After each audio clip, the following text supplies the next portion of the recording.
Cenk Uygur just keeps on lying nonstop with his lies. He still lies even on the day of force to vote. So that's a victory for force to vote. We got Cenk Uygur's panties in a bunch. So that's a good victory there. What's wrong with the force to vote strategy and what's the right way to do it?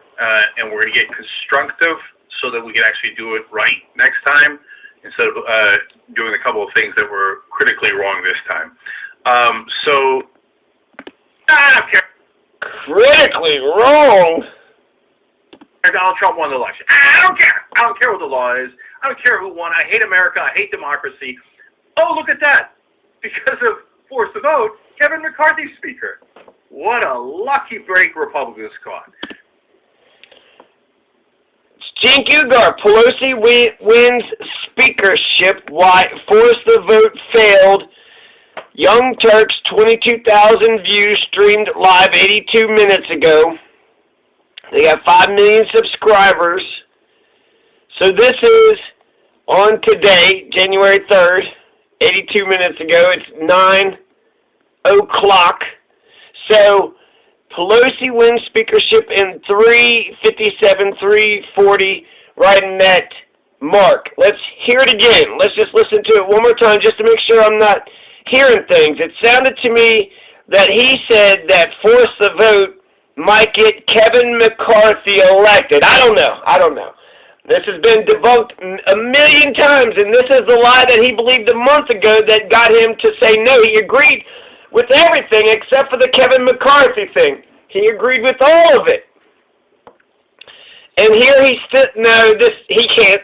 He still believes he can't. Okay, let's just. And the Republicans are going to try to do some version of a coup where they have hundreds lined up in the House to vote saying that, no, I don't care, Donald Trump won the election. I don't care. I don't care what the law is. I don't care who won. I hate America. I hate democracy. Oh, look at that. Because of force to vote, Kevin McCarthy's speaker. What a lucky... Because of force to vote, Kevin McCarthy is speaker. And then he said right before them that we hated America and that we hated democracy. Woo! This is Cenk going just full-blown fucking, gaslighting fucking fool. So this gaslighting fool, he is lying about Kevin McCarthy, okay? So, perhaps I'm wrong, but let's examine, the evidence to this. So, why do I believe? Because Jimmy Dore told me so. So let's take a look at Jimmy Dore. Now, I want to mention this. So David Sirotto goes on Cenk Uygur's show.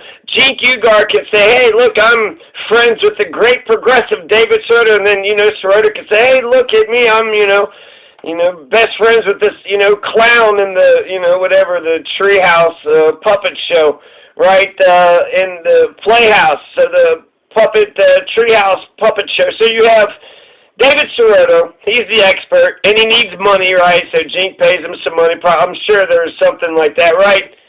So it's just, anyways. All right, so what do you say, Jimmy Dore? Democrats have the majority.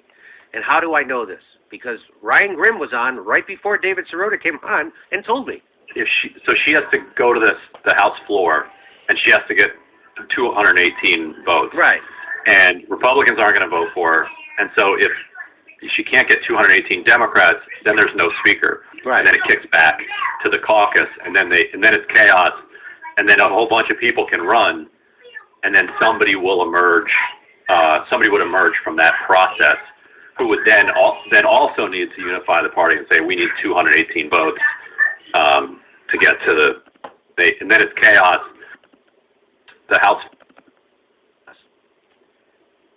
All right, well, we're going to listen to it again because it sounded to me like he said that she had to get 218 votes, which she didn't. She got 216 votes, 216 to 9. It was a 7-vote difference, 216 to 9.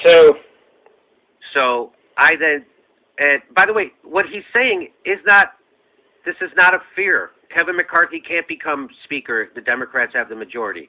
And how do I know this? Because Ryan Grimm was on right before David Sirotto came on and told me. So she has to go to the House floor, and she has to get 218 votes. Right. And Republicans aren't going to vote for her.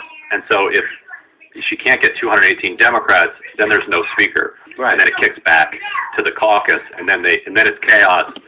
So Ryan Grimm said that if she doesn't get the majority, then there's no speaker. So it doesn't go to Kevin McCarthy. There's no speaker. They didn't get, I don't know. This doesn't make sense to me. And then a whole bunch of people can run, and then somebody will emerge. Somebody would emerge from that process, who would then also need to unify the party and say, we need 218 votes. Whatever. So apparently the Democratic caucus, right? The Democrats amongst themselves vote for it, and then it gets voted out. That's the essence of what Ryan Grimm is saying. So Ryan Grimm's got some explaining to do if that's not correct.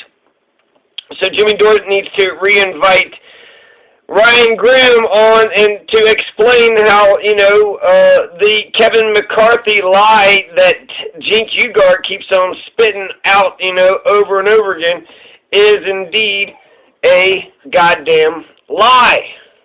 Now, let's see here. Jimmy Dore, David Sirotto. Let's remember that argument between Jimmy Dore and David Sirotto? Well, here, let's listen to it again. Answer that question. Is it a good or bad thing for Kevin McCarthy to be Speaker of the House?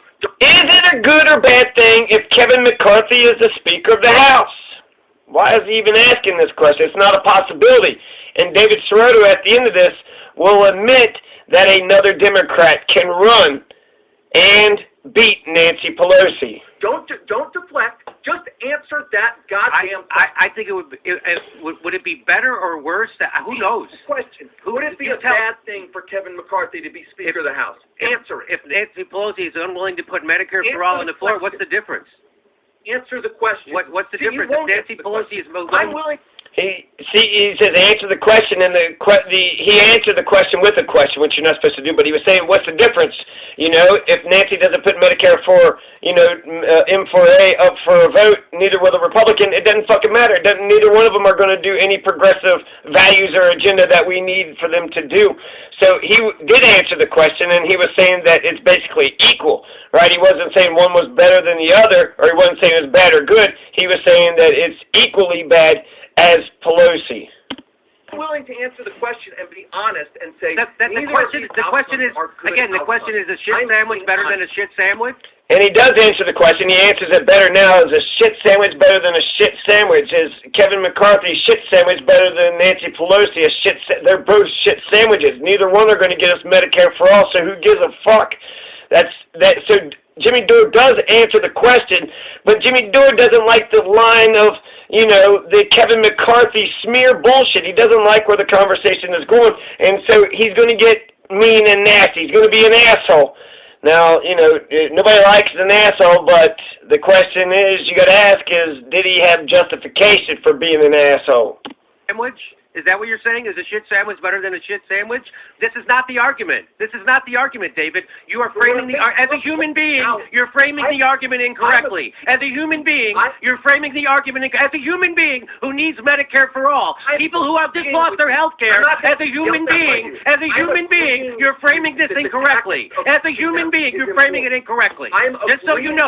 So David Sirotto said, I think he said, I'm not going to get yelled about you, or I'm not going to yell at you or something. I'm not going to get involved with. No. Oh, just so you know, the story is that you're not willing to risk, and I'm asking you, are you willing to risk Nancy Pelosi's speakership to get this done? Are you? Yeah, 100%, because another candidate can run. That's what. Thank you for clarifying that. Another Democrat can run. Another Democrat can run. Another Democratic candidate campaigning on Medicare for all can run. Thank you for clarifying that. How clear do I have to be? Thank you for obviously you weren't clear last time. You had to come back out and clarify it. I was clear, and then you basically misrepresented what I said. Okay, well, David, I brought you back on to clear it up. We're yelling at each other. Now this feels like this is gaslighting, right? So he's pushing the Kevin McCarthy thing. Jimmy Dore makes a good point. Now David Sirotto is just flipping out. So I don't know if you noticed it. He kind of added some extra shit at the end, right? He got a little extra there at the end, just so. Thank you for clarifying that. How clear do I have to be? Medicare for all. He asked, how much more clear do I have to be? You know, he answered the question, but then he kind of, poured a little salt into it, right? People have just lost their health care. As a human being, you're framing this incorrectly. As a human being, you're framing it incorrectly. Just so you know, the story is that you're not willing to risk, and I'm asking you, are you willing to risk Nancy Pelosi's speakership to get this done? Jimmy Dore's eyes kind of look like they're kind of... Are you? Yeah, 100%, because another candidate can run. That's what. Thank you for clarifying that. Another Democratic candidate can run. Another Democratic candidate can run. And then Jimmy goes, thank you for clearing that up. And then... Another Democratic candidate campaigning on Medicare for All can run. Thank you for... Another Democratic candidate campaigning on Medicare for All can run. Hell, that was Mondaire Jones. That was Cori Bush. That was Jamal Bowman. Any one of them could have ran for Speaker of the House. Any one of them who ran for Medicare for All. Wow. To get a Speaker of the House who actually agreed with Medicare for All, I bet you we'd get a floor vote then. For clarifying that. How clear do I have to be? Thank you for He said, thank you for clearing that. And then he goes, how much more clear do I gotta be? Jimmy just said, thank you. He just said, showed appreciation. And how much more clear do I gotta be? Huh? Goodness gracious, I have it on my T-shirt, I got it on a billboard, I texted, I sent a goddamn email, and here you're not even... What the fuck is he talking? He was pushing Kevin McCarthy, was he not? He was pushing the Kevin McCarthy bullshit line. Jimmy Dore says, well, can you get a Democrat to run? Then yes, you can get another Democratic candidate to run. That's David Sirotto, by the way. That's David Sirotto. Cenk Uygur is going to say, act like... People want to attack me and Anna and David Sirotto, when they disagree. Okay, so... Well, obviously you weren't clear last time. You had to come back out and clarify it. I was clear, and then you basically misrepresented what I said. Okay, well, David, I brought you back on to clear it up. You're yelling at each other, and we actually agree with each other. We actually agree with each other on these things. That's the thing. That's the weirdest part of this. I respect the fact that you brought up and that you've injected into the conversation that the Democrats should do something, anything. That's what they're there to do. That's what I've been trying to do for a quarter century of my life, and I've been punished for it repeatedly. So when you get on when I leave the show, and then you, after I'm gone, start misrepresenting what I'm saying, that's some bullshit. That's bullshit. It's beneath you. It's beneath you, and it's not acceptable. These arguments and articles that bring up shit like Kevin McCarthy, we can't read, that's going to be a horrible thing, Kevin McCarthy, those are distractions. Those are distractions. He's right. So he's doubling down and saying, again, that Kevin McCarthy bullshit is a distraction. And just like you getting all mad about this and, whatever you're saying, Jimmy Dore made the good point. Jimmy made a good point. Kevin McCarthy, what the hell does it matter? Because a Democrat can run. So what was the point? Why was he even talking about Kevin McCarthy? Okay, we need a fucking Medicare for All vote right now, and we need it right now, and we need it on the floor. We need it now. That's a tactical point. That's a decent tactical point. And I said that. Okay. I literally said that. And that's a decent tactical point. It's a decent tactical point. So just, understand that. So that was the argument, right? That's the argument. Now, what's the conclusion? I don't know. Hold on. To the House floor. So she won it in the caucus, but she has to get through the process because. So David Sirotto's concern in this previous video was that if we withhold our vote for Nancy Pelosi, that Kevin McCarthy become Speaker. That was his big contention, and so we can't. He was like, I don't know if we could do that. That's a hard choice. Nancy Pelosi's willing to play hardball, and then he seemed to be indicating that he wasn't. That's what it seemed like to me from that video.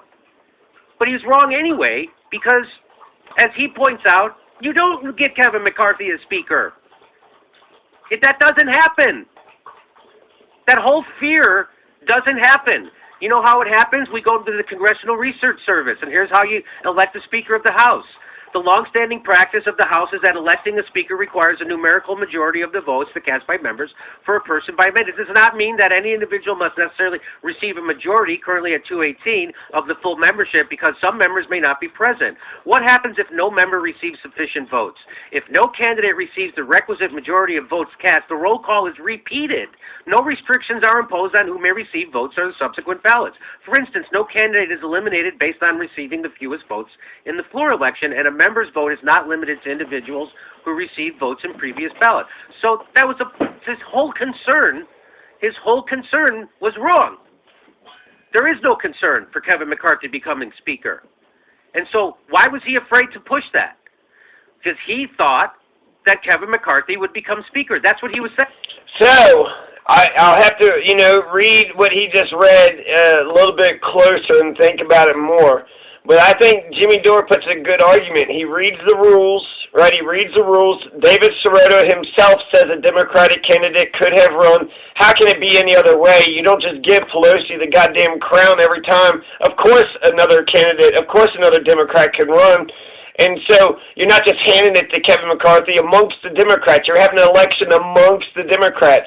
You're not throwing the election with the Republicans versus the Democrat, the full House elections. You're doing it's amongst the Democrats. And so that's what it sounds like to me. Ryan Grimm, I have to pay attention, even closer to what he was saying and then what these rules that he just read. But David Sirotto was clear as day. David Sirotto was clear as day. And what did the great David Sirotto say? David Sirotto said, he said that a Democratic candidate can run. A Democratic candidate can run. So what's my conclusion? Yeah! If David Sirotto said it, then why doesn't Cenk agree with it? Huh? Pelosi wins speakership. Okay, Cenk. Lucky break Republicans caught. Now, look, most of the people that are part of Force the Vote are very good people with great intentions.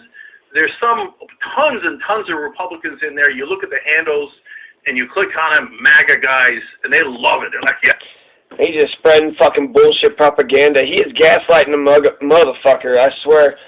He's pretty good at broadcasting, what have you, but the Kevin McCarthy lie, he just keeps on repeating it, and then all his sycophants, I've heard Anna repeat it, I've heard Francesca repeat it, I've heard lots of people repeat it. Kevin McCarthy, you just give it to the Republicans. Talk about not knowing what the fuck you're talking about, because even if, let's assume there's no, history and no rules and no procedures. Let's just assume we're all a bunch of individual people and we can make whatever decisions we want to make. I'm Cori Bush and I walk into the House of Representatives. I get all the Democrats together and I say, you know what? I'm going to be the Speaker. Hell, when I got elected, November 3rd, if I'm Cori Bush, I'm thinking I'm going to become the Speaker. And immediately I start, asking all the people in the House of Reps to start asking. They'll laugh at first, right? But as it gets closer and closer to election day, look how people, this came out of nowhere, right? So, Cori Bush, if she, I know she just won her election, but she's new, she's a freshman, this is an exciting face. I think that a very impressive, intelligent, smart freshman representative can go into the House and become the Speaker. So they could have organized. Cori Bush could have corralled the Democrats. I believe there's a Democratic caucus. She had said, so I believe that the Democrats, there was an election. There was one election amongst themselves, and then there was the big public election between the Republican and the Democrat. But amongst themselves, they, there was Pelosi and then there was nobody else, and so then they went along with it. Or there wasn't a vote and they just said, let's just put her up for a thing, and so they didn't give the progressives a chance. There's a lot of things that could have specifically happened. But ultimately, it would make no sense. It would make no sense. Of course, the Democrats can elect whoever they please amongst themselves, and then put up whoever. And David Sirotto says the exact same things. I believe that's history too. Let me throw this at you. Okay, so in 2007. I don't know. Let's just go back to the 2006 midterm election. So this is when Nancy Pelosi was only 97 years old. On November 16th, 2006, the Democratic caucus unanimously chose Pelosi as the Democratic candidate for Speaker. So, wow, 2006, unanimous. All the Democrats said, it's you, Pelosi. You're the man. You're the main man. And then January 3rd, she beats John Boehner with 233 votes over 202 votes. And she becomes the new Speaker of the House. That's January 3rd. But November 16th, 2006, there was a Democratic caucus. So there was a vote that happened before the House election. So the Democratic caucus unanimously chose Pelosi as the Democratic candidate for Speaker. So did they already do that? They already did that back in November. The caucus had already chosen Pelosi. Did they choose any of this stuff? And it's the new House, right? So that's the new people. The old House is voting for the Speaker. When the new people that comes in, I got a lot of questions. But to me, seems like Jimmy Dore is right, and that means this Kevin McCarthy lie is a lie, and it continues to be a lie, and he keeps on peddling it because, that would be fucking ridiculous, wouldn't it? You're trying to kick Nancy Pelosi out, and then you get a fucking right-wing Republican. That would be terrible. Nobody is pushing for them. I'm not pushing for that. I don't want that. That's not what I was pushing for. So, yeah. What's my point? I don't know. Fraud Squad, free Assange. Peace.